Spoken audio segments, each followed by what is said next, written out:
ဓမ္မရာဇဝင်ပထမဆောင်အခန်းကြီး၈အငယ်1မှ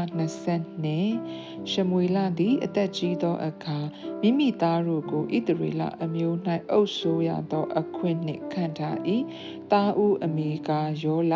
ဒုတိယသားအမည်ကားအဘိရာဒီ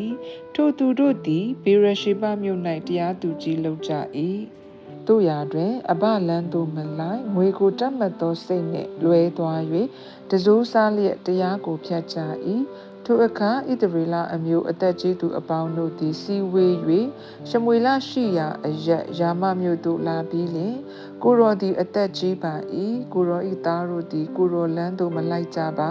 လူမျိုးအပေါင်းတို့၏ထုံးစံရှိသည့်အတိုင်းအကျွန်ုပ်တို့ကိုအုပ်စိုးရသောရှင်ဘုရင်ကိုချီးမြှောက်ပါလောဟုလျှောက်ကြ၏ထို့သို့အကျွန်ုပ်တို့ကိုအုပ်စိုးရသောရှင်ဘုရင်ကိုပေးပါလောဟုလျှောက်သောအမှုကို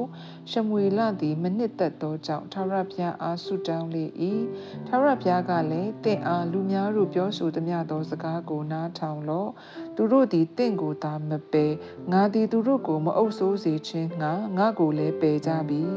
သူတို့ကိုအေဂုတုပြည်မှငါဆောင်ခဲ့သောနေ့မှစ၍ယနေ့တိုင်အောင်ငါကိုစွန့်၍အခြားတစ်ပါးသောဘုရားတို့ကိုဝတ်ပြုသဖြင့်ချစ်မိသမျှသောအကျင့်အတိုင်းသင်၌လည်းပြုကြ၏ယခုမှသူတို့စကားကိုနားထောင်လော့တို့ရာတွင်တတိပေး၍သူတို့ကိုအုပ်ဆိုးသောရှင်ဘုရင်၏ထုံးစံကိုပြလော့ဟုမိန့်တော်မူ၏ရှမွေလသည်လည်းရှင်ဘုရင်ကိုတောင်းသောသူတို့အားထာဝရဘုရားအမိန့်တော်ရှိသမျှကိုပြန်ပြော၍သင်တို့ကိုအုပ်ဆိုးသောရှင်ဘုရင်၏ထုံးစံဟုမူကားသင်တို့သားများကိုယူ၍မိမိယထာထိန်မြင်းထိန်အရာ၌ခန့်ထား၍အချို့တို့သည်လည်းသူ၏ယထာရှိမှပြေးရကြမည်လူ1000အုပ်100အုပ်50အုပ်10အုပ်အရာ၌ခန့်ထား၍လဲလှုပ်ခြင်းစပါးရိတ်ခြင်းစစ်တိုက်တစားယထာတစားကိုလှုပ်ခြင်းအမှုများကိုဝေဖန်လိမ့်မည်သင်တို့သမီးများကိုလည်းယူ၍ခဲပွဲစားပွဲတို့ကိုပြင်ဆင်စေခြင်းငှာ၎င်း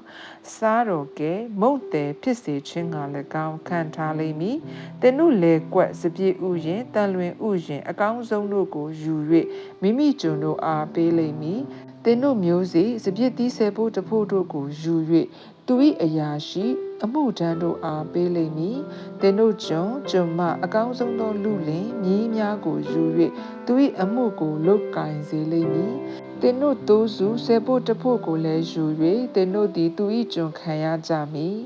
သင်တို့ရွေးယူသောရှင်ဘုရင်ကြောင့်ထိုနေ့၌သင်တို့အော်ဟစ်တော်လေထာဝရဘုရားသည်နားထောင်တော်မမူဟုတတိပေးလေ၏သို့တော်လည်းလူများတို့ကမဟုတ်ပါအုပ်စိုးသောရှင်ဘုရင်ကိုလိုချင်ပါ၏အကျွန်ုပ်တို့သည်တပါးအမျိုးသားအပေါင်းတို့နှင့်တူမီအကြောင်းအကျွန်ုပ်တို့ကိုအုပ်စိုးသောရှင်ဘုရင်ရှိရမည်အကျွန်ုပ်တို့ရှေ့မှထွက်ကြွ၍စစ်တိုက်ရမည်ဟုရှမွေလ၏စကားကိုနားမထောင်ဘဲဆိုကြ၏ထိုသူတို့၏စကားများကိုရှမွေလသည်ကြားလျင်ထာဝရဘုရားရှေ့တော်၌ရှောက်လေ၏ထာဝရဘုရားကလည်းသူတို့စကားကိုနားထောင်၍သူတို့အဖို့ရှင်ဘုရင်ကိုချီးမြှောက်လောဟုမိန့်တော်မူသည်ဖြင့်ရှမွေလကသင်တို့အသီးအသီးနေရာမြို့ရွာသို့ပြန်သွားကြလော့ဟုဣသရေလလူတို့အားပြောဆိုလေ၏အာမင် God bless you